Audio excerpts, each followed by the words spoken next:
বেশ ঠান্ডা পড়েছে, বেশ ঠান্ডা পড়েছে। ঠান্ডাটা প্রথমে বেশ এনজয় করছিলাম, তারপরে হট করে এত বেশি ঠান্ডা পড়ে গেল, উই আর নট অ্যাকাস্টমড। আমাদের এখানে এরকম এত ঠান্ডা পড়ে না, সেই জন্য বেশ কাজকর্মে কষ্ট হচ্ছে, মুভমেন্ট করতে কষ্ট হচ্ছে। যাই হোক, আবার বলছি যে এডুকেশন অ্যাডভাইজারের পক্ষ থেকে আমি আজকে কিছু বায়োলজি সম্বন্ধে বলবো। প্রত্যেকটা জিনিসের অল টাইপস অফ সলিউশন এখানে পাওয়া যাবে।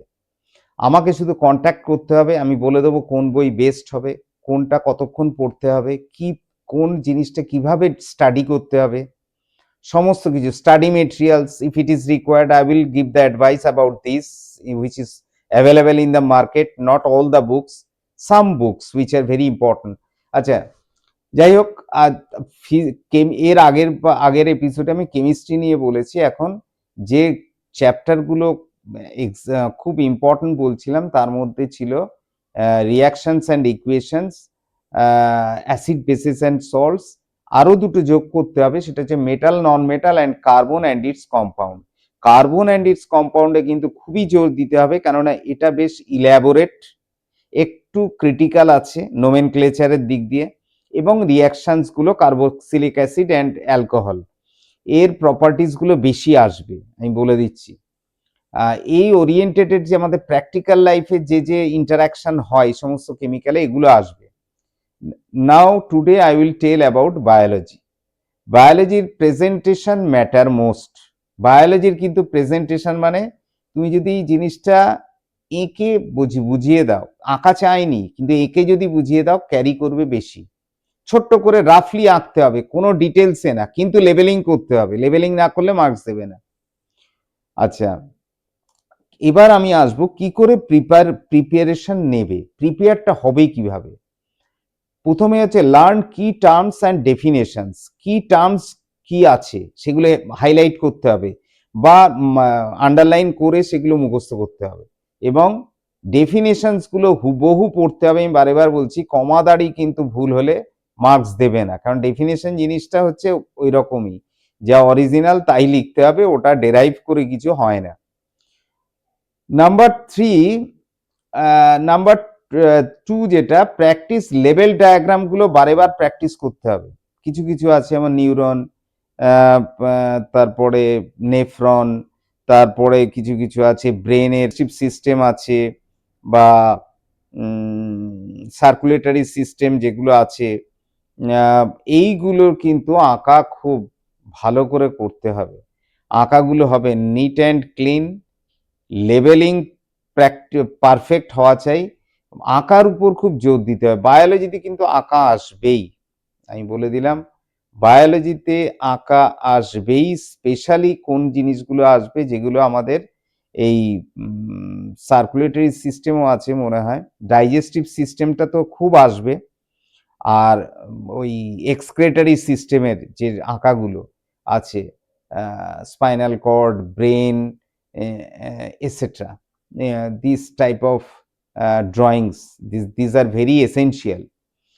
তারপরে হচ্ছে answer in points, no paragraph. আবার বলছি, সায়েন্সে কোনো প্যারাগ্রাফ ওয়াইজ লিখলে কেটে দেবে, পুরো কেটে দেবে। যে যত প্রত্যেকটা বড় question, this are the occurs due to the following reason বলে 1 2 3 4 করে পয়েন্টস গুলো লিখে দেয়া, কোনো বড় কিচ্ছু ডেসক্রিপটিভ লিখলেই কেটে দেবে। আমি বারেবার বলছি, প্যাটার্ন চেঞ্জ হয়ে গেছে। আমি জিনিসগুলো অবজার্ভ করছি, খুবই দেখছি বিভিন্ন জায়গায়, বিভিন্ন পোর্টালসে যেগুলো আসছে, বোর্ডের যে সমস্ত রেগুলেশনস রয়েছে আমি দেখেছি, ওরা বারেবার বলছে যে, এবং টপার্সদের অ্যান্সারগুলো দেখলেও বোঝা যায় যে তারা কিন্তু পয়েন্ট ওয়াইজ লিখেছে, সব পয়েন্ট ওয়াইজ। তার ফলে কি, তোমার টাইম সেভ হচ্ছে, নাম্বার 1। নাম্বার, যে এক্সামিনার সে বুঝে যাচ্ছে এ অ্যান্সারটা বুঝেছে, যে অ্যান্সারটা এখান থেকে এই অবধি হবে, কি কি কিওয়ার্ডস সেগুলো ইউজ করেছে, সুতরাং একে ফুল মার্কস দিতেই হবে। আর যে প্যারাগ্রাফ করে করে লিখবে, কনফিউজড, জানে না কতটা অ্যান্সার হবে, তাকে কিন্তু মার্কস অনেক কমিয়ে দেবে বা মার্কস নাও দিতে পারে। Number 4, revise tables and processes, রে ডায়াগ্রাম অনেক রয়েছে, প্রসেসগুলো কিন্তু পরপর পরপর প্রসেসগুলো লজিক্যালি পড়ে যেতে হবে, মুখস্থ করতে হবে। ইম্পর্টেন্ট টেকনিকগুলো কি? বায়োলজিতে ভালো মার্কস পাওয়ার কতগুলো টেকনিক আছে। প্রথম হচ্ছে যা দিতে হবে, তো হেডিংস এবং সাব হেডিংসগুলো খুব ভালো করে লিখতে হবে, আন্ডারলাইন করে। তাহলে এক্সামিনারের চোখে পড়বে যে এখানে এ লিখেছে, এই তো হেডিংস, তার আন্ডারে সাব হেডিংস এবং তার নিচে দু একটা পয়েন্ট। এরম হয় পয়েন্ট ওয়াইজ হেডিং ইয়ে করে করে সাব হেডিংস করে খুব সুন্দর একটা ডায়াগ্রামেটিক ওয়েতে যদি লেখা যায় তাহলে কিন্তু মার্কস ক্যারি করবে। ঢালাও লিখলে কেটে দেবে, বারে বার বলছি ঢালাও লেখা যাবে না, একেবারেই না। দ্বিতীয়ত কি টার্মসগুলো আন্ডারলাইন করতে হবে, কি টার্মসগুলো আন্ডারলাইন করলে কিন্তু আরো ভালো, তাহলে হাইলাইটেড হবে, এক্সামিনারে বুঝতে সুবিধা হবে, সে মার্কসটা সাথে সাথে মার্কস দিয়ে দেবে। ও যেই দেখবে যে কিওয়ার্ডস লিখেছে, এটার মেইন যে পয়েন্টসটা লিখেছে, সাথে সাথে মার্কস দিয়ে দেবে। আচ্ছা, তারপরে যে প্র্যাকটিস ডায়াগ্রাম বেসড কোশ্চেন্স, যেগুলো ডায়াগ্রাম রিলেটেড আছে সেইগুলো কিন্তু আসবে, আমি বলে দিচ্ছি। ডায়াগ্রাম রিলেটেড যতগুলো আছে, যে এক্সক্রিটরি সিস্টেম হোক, ডাইজেস্টিভ সিস্টেম হোক, যেগুলো আমাদের ইয়ের মধ্যে পড়ছে, লাইফ প্রসেসের মধ্যে যেগুলো পড়ছে, তারপরে ডিফারেন্ট স্কেলিটাল সিস্টেম হোক, সমস্তগুলোর কিন্তু ডায়াগ্রাম বেস যেগুলো, সেগুলো থেকে কোশ্চেন বেশি দেবে, যাতে ওরা দেখবে যে ডায়াগ্রামটা আঁকছে কিনা।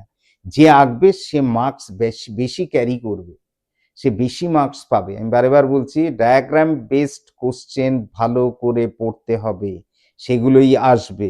ডায়াগ্রাম বেসড যেগুলো আছে সেই কোশ্চেন ভালো করে পড়ো তোমরা। নাম্বার 5,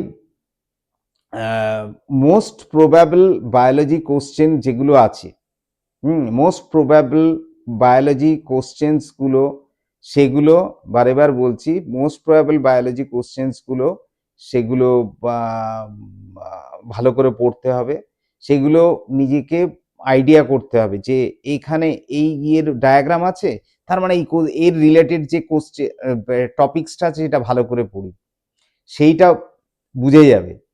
নাম্বার 4 হচ্ছে, নাম্বার 6 হচ্ছে লেভেল দ্য ডায়াগ্রাম, ডায়াগ্রাম কিন্তু অবশ্যই লেভেল করতে হবে। Define and explain the process, যেখানে প্রসেস চাইবে সেখানে প্রসেস কিন্তু লিখতে হবে, যেখানে প্রসেস চাইবে সেটা প্রসেসটা লিখতে হবে। প্রসেসটা কিভাবে এসছে সেই জিনিসটা কিন্তু ছোট করে ব্রিফলি, যেন খুব বড় না হয়, জিনিসটাকে ব্রিফলি জিনিসটাকে এক্সপ্লেন করতে হবে। অ্যান্ড ডিফারেন্সেস টা ট্যাবুলার ফর্মে লিখতে হবে। ডিফারেন্স কখনো কিন্তু এই উপরে নিচে এরমভাবে করা যাবে না, এদিকে ট্যাবুলার ফর্মে, এদিকে একটা ভার্সেস, এদিকে একটা, মাঝখানে একটা দাগ থাকবে, এইভাবে কিন্তু ডিফারেন্সটা সবসময় লিখতে হবে, ট্যাবুলার ফর্মে ডিফারেন্সটা লিখতে হবে। তারপরে হচ্ছে শর্ট নোটসগুলো ভালো করে পড়তে হবে। শর্ট নোটস যেগুলো আছে সবগুলো খুব যেগুলো হয়তো খুব একটা আসে না, খুব আনকমন, বারেবার বলছি, যেগুলো আনকমন শর্ট নোটস এতদিন আসেনি সেইগুলো আসবে, বা 10 বছর আগে এসছিল, সেই জন্য অনেক পুরনো কোশ্চেন পেপার যেগুলো ইয়ে রয়েছে বোর্ডের, সেইগুলোর থেকে কিন্তু একটু বেশি পড়ে যেতে হবে, সেইগুলো আসার চান্স খুব বেশি। কেস স্টাডি বেস কোশ্চেন তো আমি বলেছি। হাই ওয়েট চ্যাপ্টারগুলো কি কি আমি এবার আর একটু এক্সপ্লেন করে দিতে চাই। হাই ওয়েট চ্যাপ্টার যেগুলো ভালো করে পড়তে হবে সেটা হচ্ছে লাইফ প্রসেস, খুব ভালো করে, লাইফ প্রসেস থেকে অনেক কিছু আছে, ডিফারেন্ট লাইফ প্রসেসেস সব কিছুই খুব ভালো করে পড়তে হবে।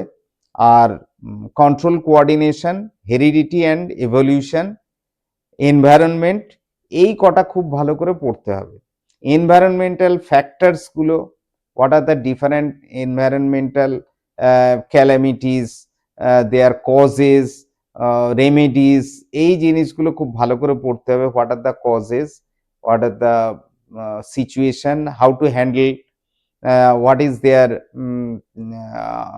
remedies, এই জিনিসগুলো, and environment cause, different reasons of their creations, and এই জিনিসগুলো এনভায়রনমেন্ট ফ্যাক্টরটা খুব ভালো করে পড়তে হবে, বিকজ এনভায়রনমেন্টের অনেক চেঞ্জ এসছে, সেসব চেঞ্জগুলো কেন এসছে, কি কারণে এসছে, এগুলো কিন্তু আসবে।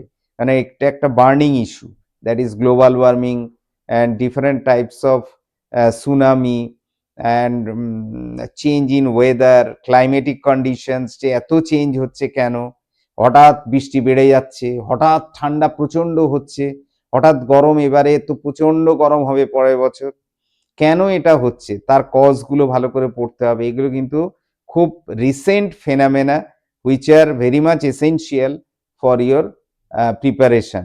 এগুলো ওরা দেখবে যে এনভায়রনমেন্ট সম্বন্ধে তুমি কতটা ওয়াকিবহাল, কতটা জানো, সেটা একটু ভালো করে পড়তে হবে। সুতরাং এই এই অবধি বলে আমি শেষ করছি যে এইটা, এই বায়োলজিটা এইভাবে প্রিপেয়ার করলে মার্কস খুব ভালো পাওয়া যাবে। আবারও বলছি বারেবার, জিনিসটা কিন্তু রেগুলার একটু প্র্যাকটিস করতে হবে।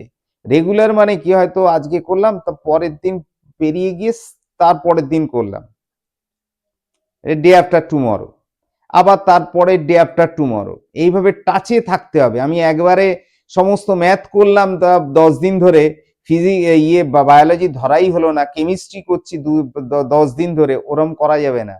একটা রুটিন করে নিতে হবে যে আমি এই দিন ফিজিক্স ম্যাথ করব, তারপরের দিন কেমিস্ট্রি ম্যাথ করব, তারপরে বায়োলজি ম্যাথ করব, তারপরে বা অন্যান্য সাবজেক্ট তো আছেই, সেগুলো তো টাচ করতেই হবে, কিন্তু এগুলো আমি যেভাবে হোক টাচ করব। দুটো কোশ্চেন পড়ি, দুটোই দুটোই পড়ি, কিন্তু টাচ আমি করে যাব, এই টার্গেটটা রেখে কিন্তু চলতে হবে, তাহলে কোনো অসুবিধা হবে না। নয়তো কিন্তু একবার জমে গেলে, যদি ফিজিক্সই সব হয়ে গেছে, ওমা ম্যাথ তো করাই হয়নি বহুদিন, ম্যাথ তো প্রচুর পড়ে রয়েছে, তাহলে কিন্তু বিরাট প্রবলেম হয়ে যাবে। বা বায়োলজির ক্ষেত্রেও তাই, অনেক দিন ধরে এটা প্র্যাকটিস করা হয়নি, ড্রয়িংগুলো, লেভেল ডায়াগ্রাম ভুলে গেছি সব, একদিনে সব লেভেল ডায়াগ্রাম করতে লাগলাম, তাহলে কিন্তু অসুবিধা হবে। সুতরাং এই বলে আজকে শেষ করছি। আবারও আমি বলছি, আমার চ্যানেলের নামটা চেঞ্জ হয়েছে, সেটা হচ্ছে education adviser. All type of remedies you will get from here regarding book selection, regarding school, board, how to avoid different types of mistakes in the examination, how to prepare yourself before examination, how to pass your time after examination, and what are the different types of um, difficulties arises in the school and colleges. All these things I will discuss. What the study procedure, where you will get the books, which book is best, what are the alternative books, what are the reference books, এই জিনিসগুলো সমস্ত কিছুর solution you will get here. So it is my request to subscribe me, and then I will get more energy to give you the best of my lot for your betterment, for your help, which will be exam oriented. I am telling now today, good night.